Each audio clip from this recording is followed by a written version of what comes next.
काय फक्त म्हणायच्या गोष्टी आहेत, स्त्री आणि पुरुष रथाची दोन चाकं वगैरे, पण असं काही नाहीये की स्त्री आणि पुरुष ही सायकलची दोन चाकं आहेत असं म्हणायचे.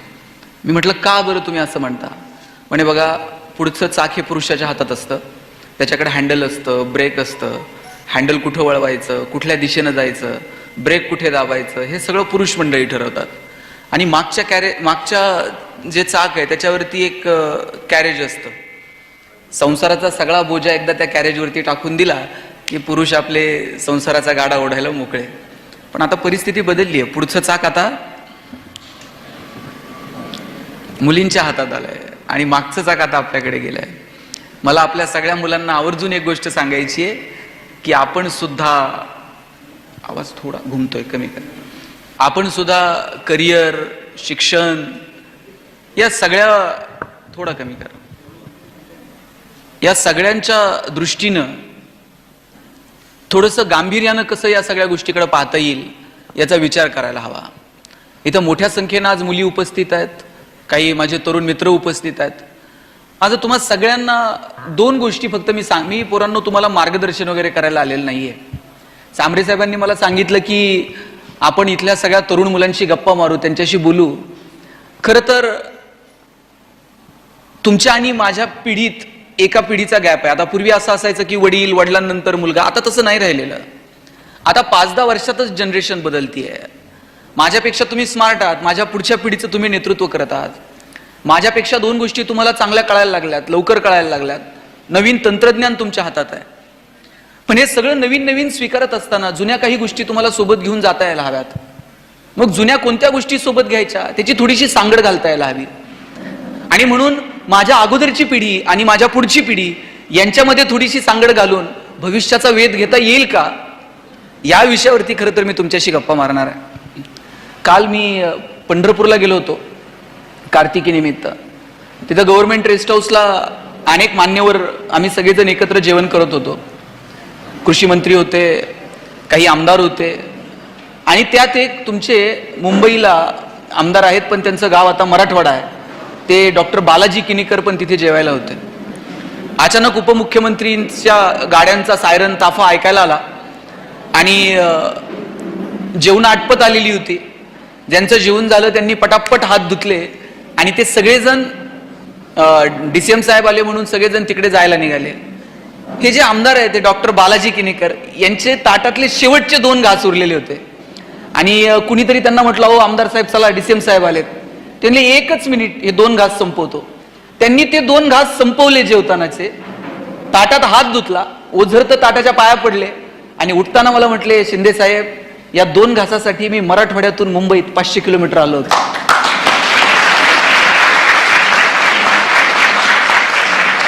ते 2 शब्द ते बोलले आणि ते कालपासून आज प्रवासापर्यंत मी ते विसरू शकलो नाही की एक माणूस शेवटचे ते 2 घास संपवतो, ताटात एकही घास उष्टा टाकत नाही, ओझरत उठता उठता ताटाच्या पाया पडतो आणि म्हणतो या 2 घासांसाठी आम्ही मराठवाडा सोडून 500 किलोमीटर मुंबईला आलो.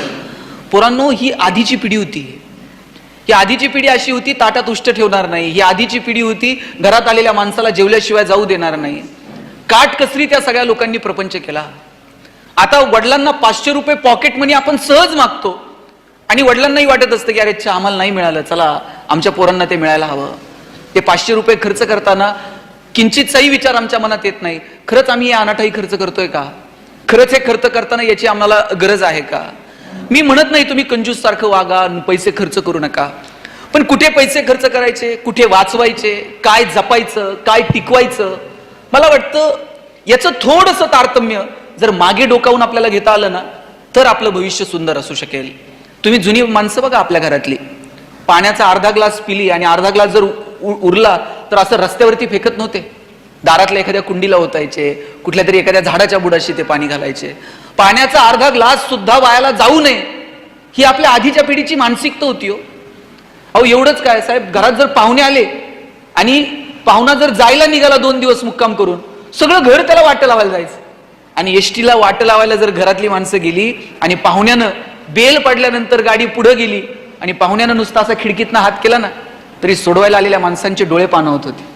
इतकी माणसं भावनाशील होती, इतकी माणसं म्हणजे त्यांच्यामध्ये त्या भावना होत्या. आता मी बघतो अंत्यविधीला जरी लोक गेली ना, तिकडे प्रेत जळत असते, इकडे लोक मोबाईलमध्ये खेळत असतात. आपल्यातल्या भावना आपल्याला जिवंत ठेवायला लागतील. तुम्ही डॉक्टर व्हाल, तुम्ही इंजिनियर व्हाल, तुम्ही पैसे कमवाल, तुम्ही उद्योग व्यवसायात याल, पण आपल्यातला माणूस पण जिवंत आहे का? आपल्यातला माणूस जगतोय का? मला वाटतं या गोष्टींचा विचार करण्याची मित्रांनो ही वेळ आहे. काल मी पेपरला वाचत होतो, राजस्थानमध्ये बॉन्डवरती मागच्या 2 वर्षामध्ये 500 मुलींची विक्री झाली. भारताला स्वातंत्र्य मिळाल्यानंतर 75 वर्षांनी एखाद्या राज्यामध्ये 400-500 मुली अशा बॉन्ड करून विकल्या जाऊ शकतात. आम्ही माणूस म्हणून आहोत का? आम्ही कॉलेजला होतो त्यावेळेस APJ अब्दुल कलाम साहेबांची भाषणं आम्ही फॅन होतो. काय कलाम साहेबांचे विचार! कलाम साहेब म्हणायचे 2020 पर्यंत आपल्याला महासत्ता व्हायचंय, आणि भारावून गेली होती सगळी तरुण पोरं. एखादा राष्ट्रपती आपल्या एखाद्या वाक्यातून, एखाद्या भाषणातून सगळ्या तरुण पोरांना काय दिशा देऊ शकतो? मला हेवा वाटायचा. अरे कलाम साहेबांनी नुसतं सांगितलं 2020 पर्यंत आपल्याला महासत्ता व्हायचंय. आम्ही कॉलेजला होतो. महासत्ता कशाबरोबर खायची आम्हाला माहितही नव्हतं, काय असतं महासत्ता होणं म्हणजे. पण तरी सुद्धा वाटायचं की आपल्या देशाच्या राष्ट्रपतीनं आपल्याला स्वप्न दाखवलंय की या देशाला महासत्ता करायचं.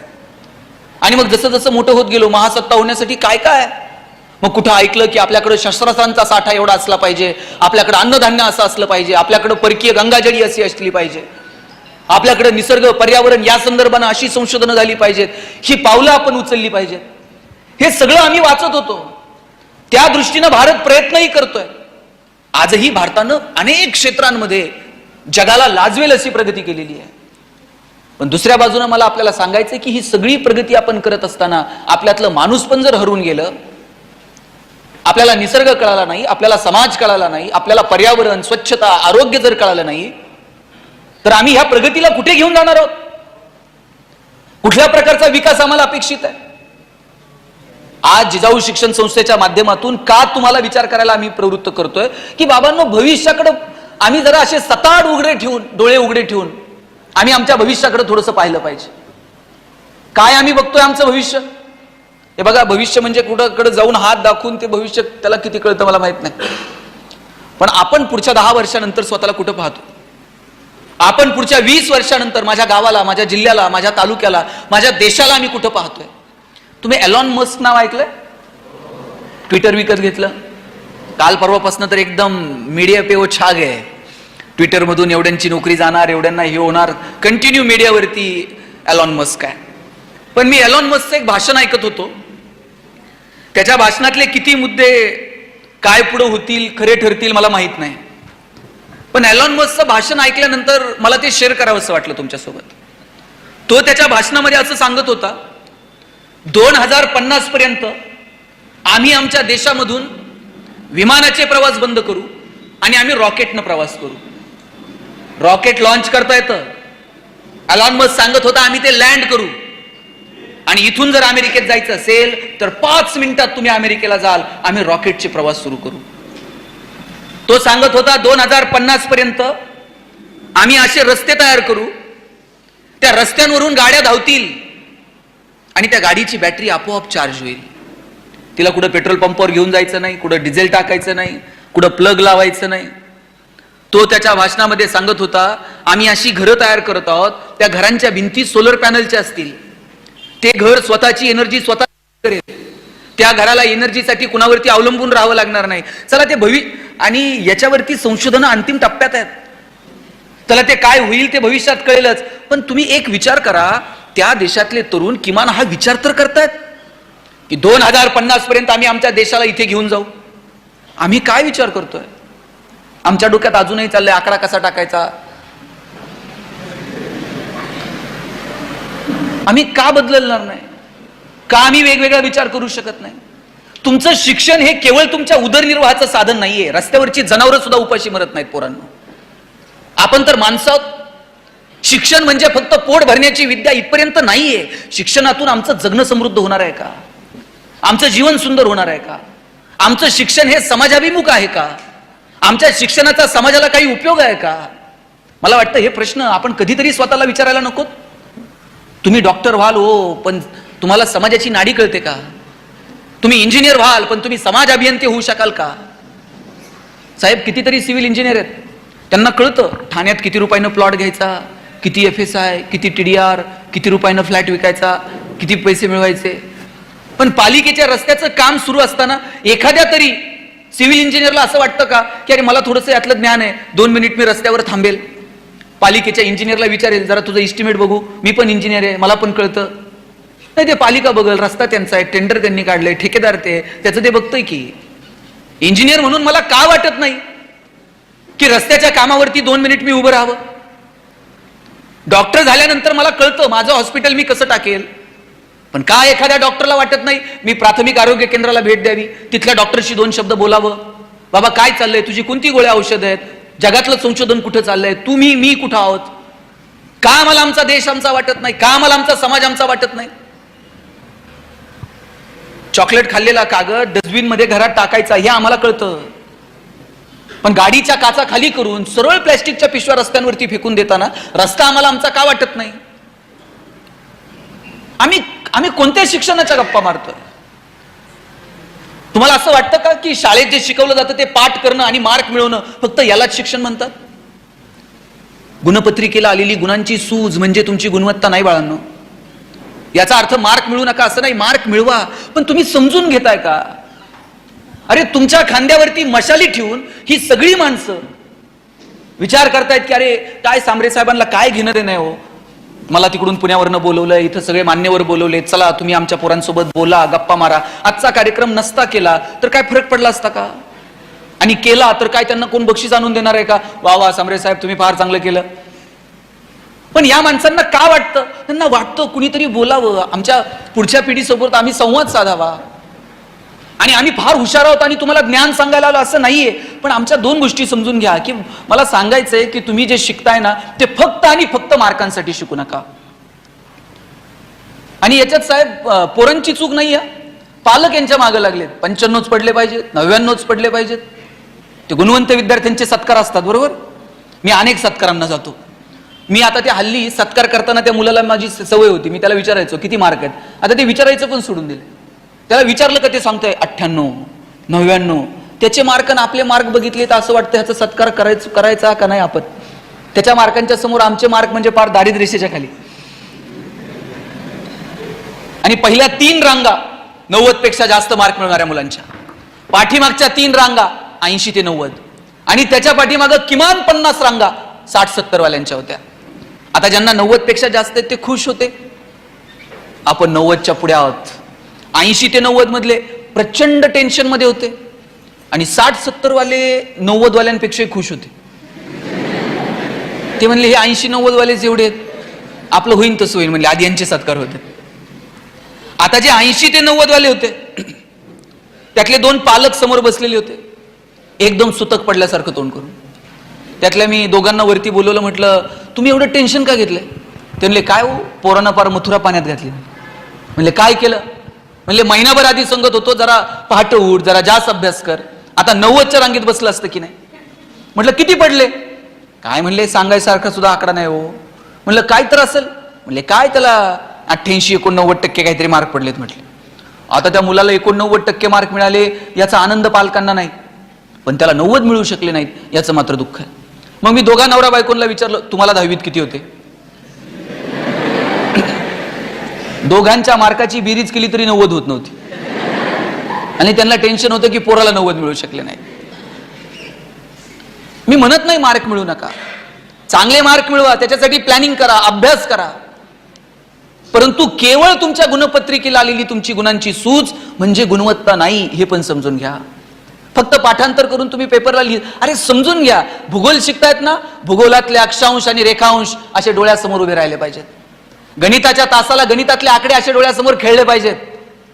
इतिहास शिकत असताना इतिहासातली पात्र तुमच्या नजरेसमोर आली पाहिजेत. मराठीतल्या धड्यांचे लेखक आणि कवी त्यांनी तुमच्याशी संवाद साधला पाहिजे. लॅबोरेटरीमध्ये जाऊन जर तुम्ही काही प्रयोग करत असाल तर तिथल्या सायंटिस्ट सोबत तुम्ही गप्पा मारल्या पाहिजेत. इतकं समरस तुम्ही तुमच्या अभ्यासासोबत झालं पाहिजे. पण दुर्दैवानं माणसाचं आयुष्य किती क्षणभंगुर आहे बघा. या पृथ्वी तलावरती आपण सगळेजण पाहुणे आहोत, कुणीच मालक नाही आहोत. आपल्या प्रत्येकाला एक रोल मिळालेला आहे, प्रत्येकाला एक काम मिळालेलं आहे. ते काम आपण आपल्या आपल्या ताकदीनं निभवायचं आणि ज्या दिवशी निरोप येईल त्या दिवशी या जगाचा निरोप घ्यायचा. निसर्गाचे काही नियम आहेत, ते नियम आपण समजून घेतले पाहिजेत. निसर्गाचा पहिला नियम आहे, जन्माला येण्याचे संकेत 9 महिने आधी मिळतील, पण जाण्याचे संकेत 9 मिनिट पण आधी मिळणार नाहीत. मला सांगा, आता बघा, कुणीतरी जन्माला येणार आहे हे 9 महिने आधी कळतं, पण आपल्यातलं कुणी जाणार आहे हे मात्र सामान्य माणसाला 9 मिनिट पण आधी कळत नाही. आणि समजा जसे येण्याचे संकेत मिळतात तसे जाण्याचे संकेत जर 9 महिने आधी मिळाले असते तर ताई, आपल्याला जर 9 महिने आधी पत्र आलं असतं, हा तुमचं आटपलंय बरं का, हिशोब करून घ्या, काय परिस्थिती झाली असती. पत्र आल्याबरोबर लोक टेन्शन मध्येच गेली असती. पण भगवंत खूप सुंदर वागलाय. निसर्गानं हे आजरा माणसावरती उपकार केलेत. तुला येण्याचे संकेत देतो, तुला जाण्याचे मिळणार नाहीत.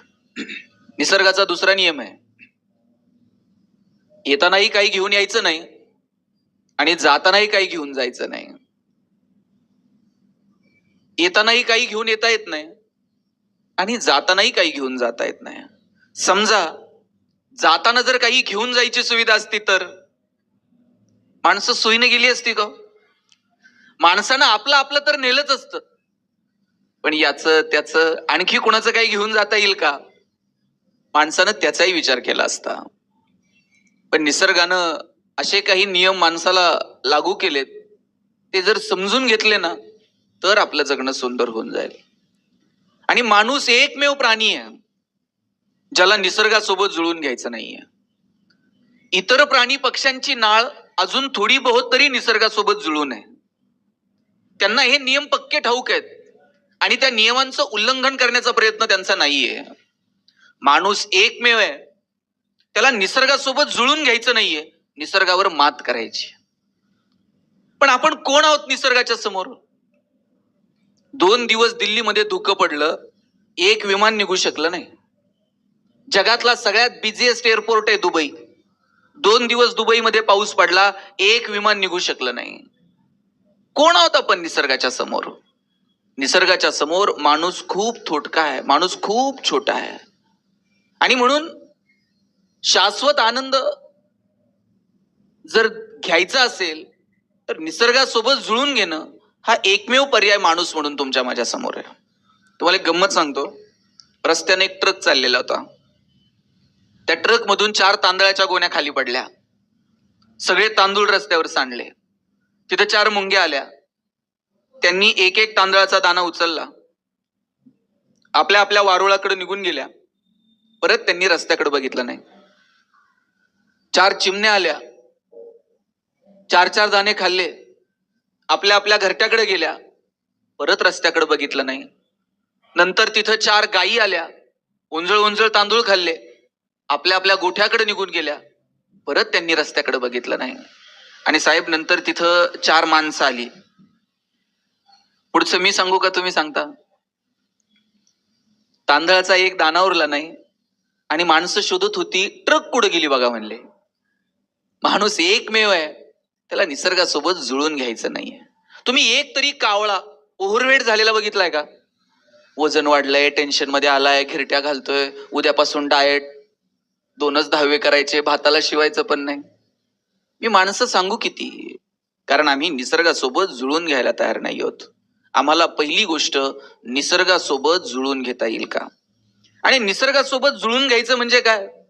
निसर्गावर उपकार करू नका. फक्त निसर्गामध्ये जो कमालीचा हस्तक्षेप माणसानं चालवलाय ना, तेवढा जरी थांबवला तरी सुद्धा जगणं सोपं होऊन जाईल. मला आठवतंय, मी लांबचा नाही, इथे जवळ, आता मी पुण्यात राहायला गेलो, पण नगरमध्येच एक पारगाव भातोडी म्हणून माझं गाव आहे छोटस. आम्ही जर गावी गेलो असं गुडघे टेकून झऱ्याला पित होतो. इथं काही वडीलधारी माणसं आहेत, आपल्याला आठवत असेल, कुर्णात जर जनावरं घेऊन गेली तर लोक तिकडे जनावरं चारायची, नदीला जनावरं पाणी पाजायची आणि जिथं जनावरं पाणी पित होती ना तिथंच हाताने असं पाणी पुढे ढकलायचं, जनावरांसारखे गुडघे असे खाली टेकवायचे आणि झऱ्याला लोक पाणी पित होती. आता मला एक नदी दाखवा की जिथे तुम्ही गुडघे टेकून पाणी पिऊ शकता. कोणाची हिंमत आहे का सीना नदीला जायचं आणि गुडघे टेकून पाणी प्यायचं? इंद्रायणीची अवस्था काय आज जाऊन बघा साहेब, सगळी जलपर्णी झाली आहे.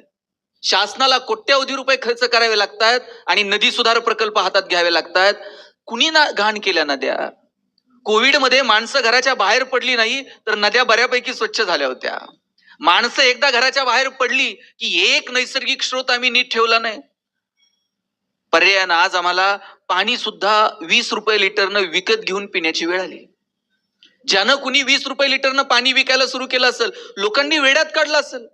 अरे पाणी कुठे 20 रुपये लिटरनं विकता का?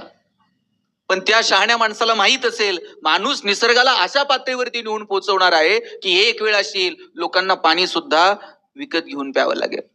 आज कोणत्याही कार्यक्रमाला जा, तिथे पाण्याची बॉटल दिली जाते. पूर्वी जर कुठे व्याख्यानाला गेलो ना, तांब्या फुलपात्र, आता तांब्यान फुलपात्र कुठे राहिलंय का? आणि ठेवलं तर कोण पितंय का? आता सगळीकडे पाण्याची बॉटल असते. मला वाटतं तांब्यान फुलपात्र अजून फार फार तर सुपारीन साखरपुड्यात अजून असेल. आणि काही दिवसानं आजी तिथं पण दिसणार नाही. गुरुजी सांगणार, मुलाचे मामा बाटली घेऊन या. इथपर्यंत येऊ देऊ नका. आम्ही कुठे घेऊन चाललोय निसर्गाला? आज आपण आपली आपली पाण्याची बाटली घेऊन कार्यक्रमाला येतो. हवेचं प्रदूषण अशा पातळीवरती गेलंय, एक दिवस असा येईल, दिल्लीला जायचंय ना, ते आपला ऑक्सिजनची टाकी घेऊन चला बरं. मुंबईला जायचंय ना, आपले ऑक्सिजनचं सिलेंडर घेऊन चला बरं. इथपर्यंत येऊ देऊ नका. काल परवाची बातमी आहे, दिल्ली गव्हर्नमेंटला निर्णय घ्यावा लागला. हवेचं प्रदूषण अशा पातळीला गेलंय, तुमच्या मालकीच्या जरी गाड्या असल्या तरी आता रोज बाहेर काढू नका, ऑड डे गाड्या बाहेर काढा. 1 तारखेला काढली ना, आता 2ला नाही, 3 तारखेला तुम्ही तुमची गाडी रस्त्यावर घेऊन यायचं. जी परिस्थिती हवेच्या प्रदूषणाच्या बाबतीत दिल्लीची, तीच आता मुंबईची व्हायला लागली आणि पुण्यावरून नगरला यायला परिस्थिती अजून वेळ लागणार नाही. म्हणून अशा कार्यक्रमाच्या निमित्तानं आपण या विषयांवर बोललं पाहिजे. मोक्ष वगैरे काय असेल ते बघूयात. पण आता इथे आहोत, या जन्मात तरी आम्ही येणाऱ्या पिढ्यांना, पुढच्या पिढ्यांसाठी चांगला निसर्ग आम्ही ठेवलाय का, याच्यावरती चिंतन करायला नको. चांगलं पाणी ठेवलं नाही, चांगली हवा ठेवली नाही, चांगली माती ठेवली नाही.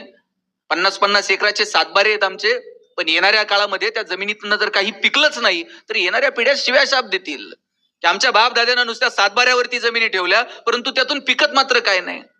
रासायनिक खतांचा भडीमार केला. 10 गावात कॅन्सरचा पेशंट सापडत नव्हता, आता गावात 10 आहेत. ब्लड प्रेशर आणि शुगर कॉमन होऊन गेलंय. एकीकडे आम्ही प्रचंड प्रगती केली, आमचं सगळ्यांचं राहणीमान सुधारलं, आमच्या घरातल्या सुखसुविधा सुधारल्या, पण आरोग्याच्या बाबतीमध्ये आमची जी घसरण सुरू आहे ती आम्ही कशानं भरून काढणार आहोत? आणि ती जर भरून काढायची असेल तर आम्हाला निसर्गाशी जुळून घ्यावं लागेल.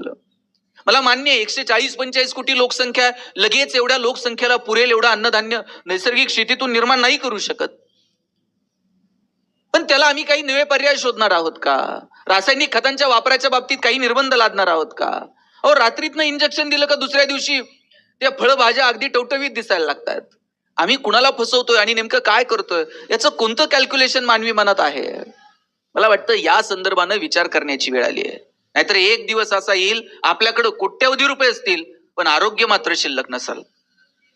रोज सकाळी उठल्यापासून रात्री झोपेपर्यंत 50 गोळ्या खाव्या लागतील. आणि कोणत्या गोळ्या कधी खायच्या तुम्ही लक्षात सुद्धा ठेवायचं नाही, इतकं तंत्रज्ञान पुढे गेलेलं असेल. 5वीला सटवाई पुसता ना, तशी चिप पुजायची एक बाजारातून चिप आणायची आणि ती पुजायची. त्या चिप मध्ये 50 गोळ्या ढकलून द्यायच्या आणि चिप अशी मनगटात फिट करायची. सकाळी आईनं कामाला जाता जाता एंट्री करायची, सकाळी 2 ह्या, दुपारी 2 त्या. वडिलांनी कामाला जाता जाता एंटर मारायचं. एंटर मारलं का एक एक गोळी रक्तात आपोआप सर्क्युलेट होत चालेल. इतकं विज्ञान तंत्रज्ञान पुढे गेलेलं असेल. बरं त्या चिप लय महाग नसतील. महिला बाल कल्याण विभागाकडनं बीपीएल कुटुंबांना मोफत, एपीएल कुटुंबांना सवलतीच्या दरात. चायना जर प्रोडक्शन करायला लागलं तर कोणत्याही पानाच्या टपरीवर 1-1 रुपयाला मिळून जाईल. आणि शासनानं ठरवलं तर लाडक्या बहिणींना फुकट. आम्ही कुठे घेऊन चाललोय आमच्या आरोग्याला? आम्ही आमच्या आरोग्याची काळजी घेतली पाहिजे. संक्रांत साजरी केली की नाही काल? हळदी कुंकू झालं का? काल काहींना जमलं नसेल, रथसप्तमीपर्यंत चालतं. हिनं तिच्याकडे यायचं, तिनं तिच्याकडे जायचं. हिने तिला 4 आण्याचा कंगवा द्यायचा, तिने तिला 8 आण्याची वाटी द्यायची. त्या वाटीत खाता येत नाही, त्या कंगव्यानं इचरता येत नाही. साहेब मला कळतंय असे हेच वाहन आहेत. कितीही परिस्थिती बदलू दे, यांनी वाण बदलले नाहीत. चहाची गाळणी, पावडरचा डबा, त्या चहाच्या गाळणीनं चहा गाळता येणार, पावडरच्या डब्याला बिळ पडना. जर का इथून पुढे असले वाण दिले, लक्षात ठेवा. मला तुमच्या भावना दुखवायच्या नाही. तुमची संक्रांत छान साजरी करा, काय द्यायचं एकमेकीला द्या, पण संक्रांतीच्या निमित्तानं जरा बदल करूयात ना. हळदी कुंकाच्या दिवशी एखादी तुमच्यातली शिकलेली स्त्री आहे, तिनं ठरवा, तुमच्यापैकी कुणी डॉक्टर आहे, तुमच्यापैकी कुणी नर्स आहे, किंवा चांगल्या डॉक्टरांना बोलवा, एखादं व्याख्यान ठेवा, हिमोग्लोबिन चेकअपचा कॅम्प ठेवा, महिलांसाठी आरोग्याचं एखादं शिबिर ठेवा. पुढारलेल्या तुम्ही महिलांनी या बाबतीत पुढाकार घ्यायला नको का? संक्रांतीच्या बाबतीत चला वेगळं करूयात. एखाद्या दिवशी भाऊसाहेबांना बोलला संक्रांतीच्या निमित्तानं, आम्हाला आमचे हक्क, आमच्या कर्तव्य याची जाणीव करून द्या. महिलांच्या बाबतीत काय अधिकार आहेत भाऊसाहेब, जरा आमच्याशी बोला. काहीतरी बदल आपण या निमित्तानं करायला नकोत का? वर्षानुवर्षे तेच तेच तेच आम्ही करत आलोय. आपण बदलायला हवं. आता आम्ही एका गावामध्ये हेल्थ चेकअपचा कॅम्प घेतला. 15 ते 20 महिला साहेब अशा सापडल्या, 50 ते 60 वयोगटातल्या, ज्यांना इमिजिएट अँजिओप्लास्टीची गरज होती. पण आम्ही स्वतःहून कधीतरी दवाखान्यात जात नाही, कधी आम्ही स्वतःचं हेल्थ चेकअप करत नाहीत. मला सांगा बरं, बाळातपणात तुम्ही हिमोग्लोबिन चेक केलं, त्याच्यावर कधी गेलायत का हॉस्पिटलला? जरा बघ बरं HB काय आहे. पार गाडी खुडखुड वाजायला लागली का मग आम्ही हॉस्पिटलला जाणार. आता फारच काय अंगावर काढता आहे ना, मग चला आता हॉस्पिटलला.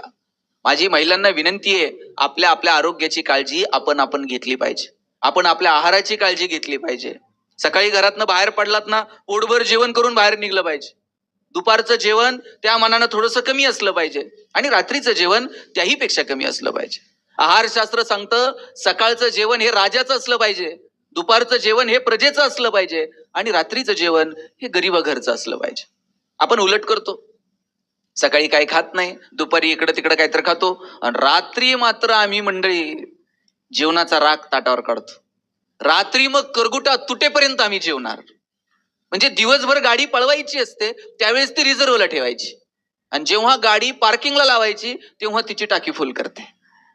आम्ही आहारातल्या छोट्या छोट्या गोष्टी येणाऱ्या पिढ्यांना सांगणार आहोत का? आपले सण समारंभ तिळगुळ हिवाळ्यातच का? त्याची गरज आहे शरीराला. आपल्या सणांच्या पाठीमागं सुद्धा काहीतरी पार्श्वभूमी आहे, पण ती पार्श्वभूमी स्वीकारून काही नवे बदल करून आम्हाला हे सण समारंभ, आमची संस्कृती पुढे घेऊन जाता येईल का, याचा विचार आपण करायला नको. म्हणून आरोग्याची काळजी घ्या. मला सांगा, आजारी पडल्यानंतर आपल्या भोवताली असे 4 नातेवाईक आहेत का? हे 2 लाख रुपये ठेवा आणि परत नाही दिले तर चालतील. असे जर कुणी असतील ना तुमच्या अवतीभोवती, तर मग तुम्ही हेल्थ इन्शुरन्स वगैरे करायची गरज नाही.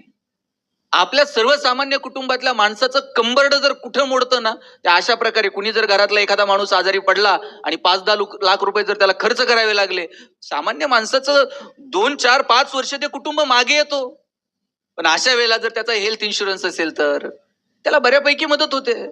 या छोट्या छोट्या गोष्टी आपण अशा कार्यक्रमांतून लोकांपर्यंत पोहोचवल्या पाहिजेत, आणि म्हणून ज्या ज्या शिकलेल्या महिला आहेत आपण पुढाकार घेतला पाहिजे. दत्तात्रय कुलाळ यांच्या पुण्यस्मरणाच्या निमित्तानं आपण सगळेजण एकत्र जमलेलो होतो.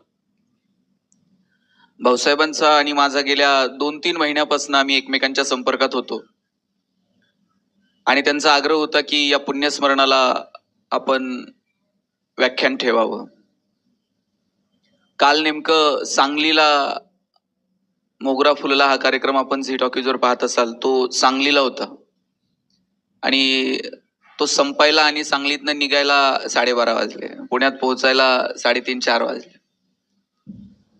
आणि म्हणून आज तुमच्याशी बोलताना थोडासा इथे पोहोचायला विलंब झाला. पण एका पुण्यस्मरणाच्या निमित्तानं कीर्तन, प्रवचन, व्याख्यान असं काहीतरी प्रबोधनात्मक कार्य व्हावं, असा प्रघात एक आपल्या पूर्वजांनी आपल्या सगळ्यांना घालून दिलेला आहे. का बरं पुण्यस्मरणाच्या निमित्तानं प्रवचन कीर्तन ठेवावं? का बरं दशक्रियेला प्रवचन कीर्तन ठेवावं? त्याचं कारण असं आहे, ही एक अचूक वेळ असते की ज्या वेळेला माणसाला त्याच्या आयुष्याच्या क्षणभंगुरतेची जाणीव होते.